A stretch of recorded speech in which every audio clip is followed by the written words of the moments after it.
गांव में fashion show. शहर की फैशन डिजाइनर रितु की शादी गांव के जमींदार शेर सिंह से हो जाती है, लेकिन शहरी कामकाजी रितु का गांव में मन नहीं लगता।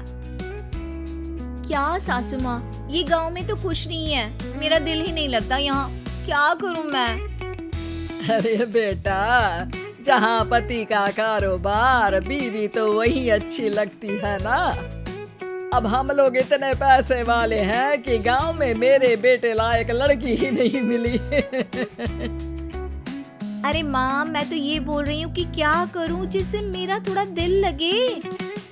अरे बेटा, मैं भी शहर की थी, यहाँ आकर मैंने गांव में स्कूल खोल लिया। बच्चों को पढ़ाती थी तो मन लग जाता था। तू भी कुछ देख ले जिससे गांव की बहू बेटियों का भला हो जाए और तेरे जमींदार ससुर जी का नाम भी हो जाए। रितु क्या करती? फैशन डिजाइनिंग वाले कपड़ों को गांव की औरतों पर कैसे ट्राई करती। लेकिन एक दिन, अरे क्या बात है डार्लिंग, बड़ी जल्दी उठ गई। और ये हाथ में फेविकॉल और कागज, कहाँ जा रही हो? मैंने सोच लिया है कि मैं अपना फैशन बुटीक खोलूंगी।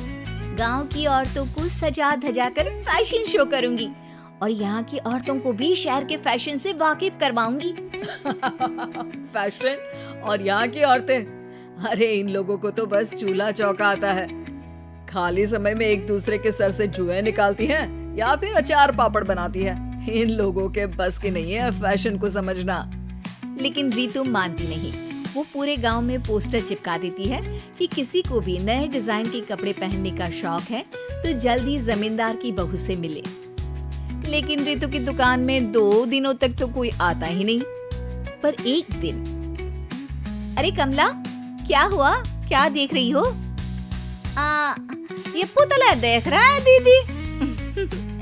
क्या दिख रहा है इसमें ऐसा? अब देखो तो दीदी, ये पुतला मेरे जैसा ही है ना, पतला दुबला लंबा, बस मैं काली और ये गोरा।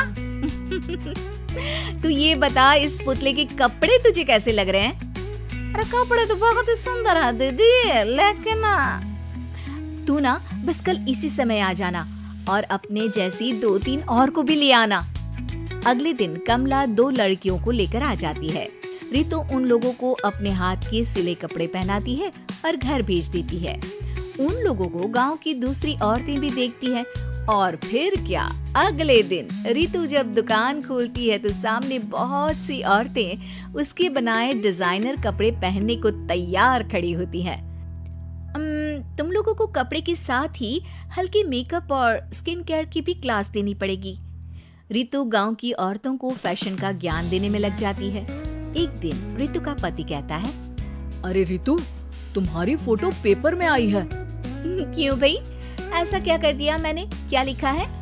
अरे लिखा है गांव में होगा अब फैशन वीक। अरे हाँ, कल ना कोई फोन आया था मीडिया वालों का, तो मैंने भी बोल दिया कि फैशन शो तो अब गांव में होगा। लग रहा है उसी की खबर बना दी है। तभी रितु को एक फोन आता है। हेलो, कौन बोल रहा है? जी मैं काम्या बात कर रही हूँ, लुक में फैशन वीक से। हम लोगों ने आपका काम देखा। हम शहर वर्सेस गांव का फैशन थीम में एक फैशन शो आपके गांव में करना चाहते हैं। अरे वाह, ये तो बहुत ही अच्छी बात है। मैं अपनी मॉडल्स के साथ शो में हिस्सा जरूर लूंगी। बस अब क्या था? वो दिन भी आ जाता है जब रितु की गांव की गोरी शहर की छोरी के साथ स्टेज शो में हिस्सा लेती है। शो के बाद, अरे आपकी वो जो कलेक्शन है ना, मैं उसकी पूरी सीरीज खरीदना चाहती हूँ। सच में आपने वो कपड़े डिजाइन करे जो आज के लोग आसानी से घर और बाजार में पहन सकते हैं। और बजट में भी है। हम भारतीयों के लिए तो ये डिजाइन बेस्ट है जी। वैसे आपने क्या सोचकर ये कपड़े बनाए और आप इसे कितना आगे और लेकर जाना चाहती हैं? औरतें और फैशन एक दूसरे के पर्यायवाची है, तो ये किसने कहा कि गांव की औरतों को डिजाइनर कपड़े पहनने का हक नहीं? मेरा मानना है कि शौक सभी औरतों में होता है। जरूरत है तो बस उसे जगाने की, उनके हिसाब और बजट के कपड़ों की जो मैंने बनाए और सबको पसंद भी आए।